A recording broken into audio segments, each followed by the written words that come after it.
जय हिंद साथियों, स्वागत है आपका प्राथमिक एजुकेशन पर।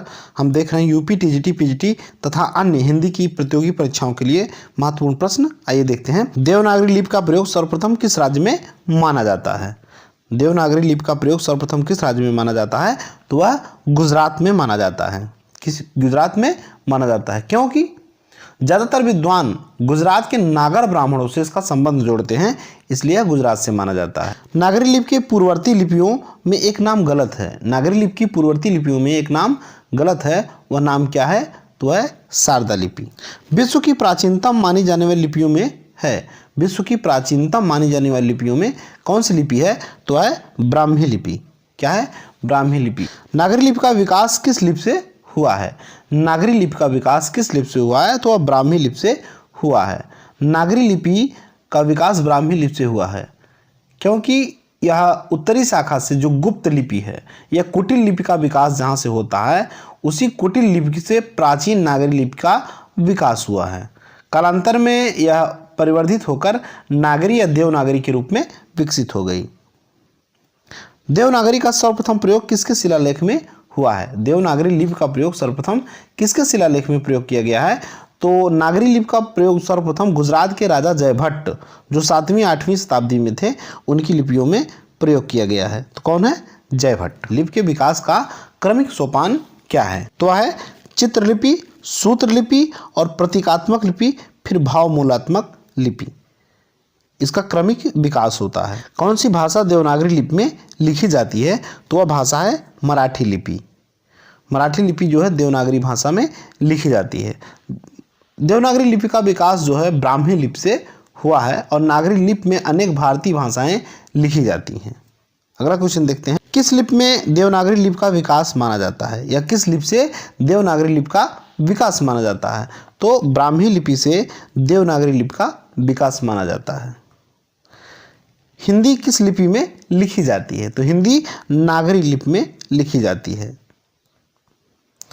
प्राचीन नागरी का दक्षिण भारत में क्या नाम है? प्राचीन नागरी का दक्षिण भारत में क्या नाम है? तो वह नंदे नागरी। क्या? नंदे नागरी।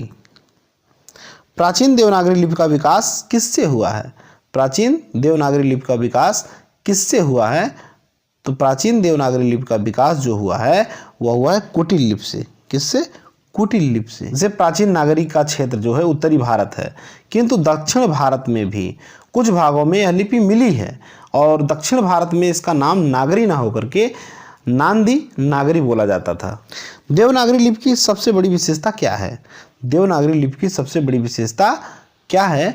तो देवनागरी की जो सबसे बड़ी विशेषता है वह सर्वाधिक वैज्ञानिक लिपि होना, एक ध्वनि के लिए एक संकेत का होना। निम्नांकित में से कौन सी विशेषता देवनागरी की नहीं है?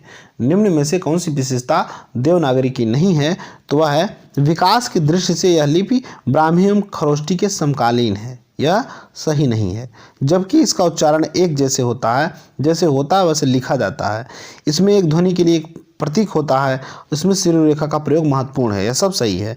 यह सही नहीं है कि विकास की दृष्टि से यह लिपि ब्राह्मी एवं खरोष्टी के समकालीन है। केंद्रीय हिंदी निदेशालय ने हिंदी की मानक वर्णमाला में कितने स्वर और कितने व्यंजन को स्थान दिया है? केंद्रीय हिंदी निदेशालय ने हिंदी के मानक वर्ण में मूलतः कितने स्वर और कितने व्यंजन को स्थान दिया है? तो स्थान दिया है 11 और 35। 11 और 35। हिंदी वर्णमाला में कुल कितने स्वर हैं? हिंदी वर्णमाला में कुल 11 स्वर हैं और 33 व्यंजन हैं। कितने हैं? 33 व्यंजन हैं। फिर क्या है? 2 आगत व्यंजन है जिसे अंग और अह के नाम से जाना जाता है और 2 द्विगुण व्यंजन है। क्या है? द्विगुण व्यंजन। तो कुल मिलाकर हिंदी वर्णमाला में 52 वर्णों को रखा गया है हिंदी केंद्रीय निदेशालय द्वारा। देवनागरी लिपि में स्वर वर्णों की संख्या कितनी है? देवनागरी लिपि में स्वर वर्णों की संख्या कितनी है? तो 11 है। संविधान के किस अनुच्छेद में कहा गया है कि संघ की राजभाषा हिंदी और लिपि देवनागरी होगी? संविधान के किस अनुच्छेद में कहा गया है कि संघ की राजभाषा हिंदी और लिपि देवनागरी होगी? तो है अनुच्छेद 343 के अंतर्गत कहा गया है कि संघ की लोक भाषा हिंदी होगी और लिपि देवनागरी होगी। 344 के अनुसार कहा गया है, क्या कहा गया है? कि राष्ट्रपति द्वारा राजभाषा आयोग एवं समिति गठन से संबंधित बात कही गई है। और अनुच्छेद 345 में कहा गया है कि प्रादेशिक भाषाओं संबंधी प्रावधानों को इसमें रखा गया है। अनुच्छेद 343 के अंतर्गत किसी बात के होते हुए संसद उक्त 15 वर्ष की कालावधि तक अंग्रेजी भाषा अथवा अंकों को देवनागरी रूप में प्रयोजन के लिए अनुबंधित कर सकेगा। और अनुच्छेद 346 कहता है कि भाषाओं के संबंध में प्रावधान। भारतीय संविधान ने अंकों को किस रूप में स्वीकार किया है? तो वह भारतीय अंकों को अंतर्राष्ट्रीय रूप में स्वीकार किया है। राजभाषा आयोग का गठन संविधान के किस अनुच्छेद के अंतर्गत हुआ है? तो राजभाषा आयोग का गठन संविधान के अनुच्छेद 344 के अंतर्गत हुआ है। संविधान के किस अनुच्छेद में हिंदी को संघ की राजभाषा घोषित किया गया है? संविधान के किस अनुच्छेद में संघ को हिंदी की राजभाषा घोषित किया गया है? तो वह है 343। राजभाषा आयोग की सिफारिशों पर विचार करने के लिए संसदीय समिति का गठन किस अनुच्छेद के अंतर्गत किया गया है? राजभाषा आयोग की सिफारिशों पर विचार करते हुए संसदीय समिति का गठन किस अनुच्छेद के अंतर्गत किया गया? तो वह है 344 के अंतर्गत राजभाषा आयोग की सिफारिश पर विचार करने के लिए संसदीय समिति का गठन किया गया, जिसमें हर 10 वर्ष की समाप्ति पर राजभाषा आयोग गठन होगा। भारत में हिंदी को संविधान के किस धारा के अंतर्गत राजभाषा घोषित किया गया है? तो धारा 343 के अंतर्गत हिंदी को भारत में संविधान की धारा के अंतर्गत राजभाषा घोषित कर दिया गया है। भारतीय संविधान के किस अनुच्छेद पर 1955 ईस्वी में राजभाषा आयोग की नियुक्ति की गई?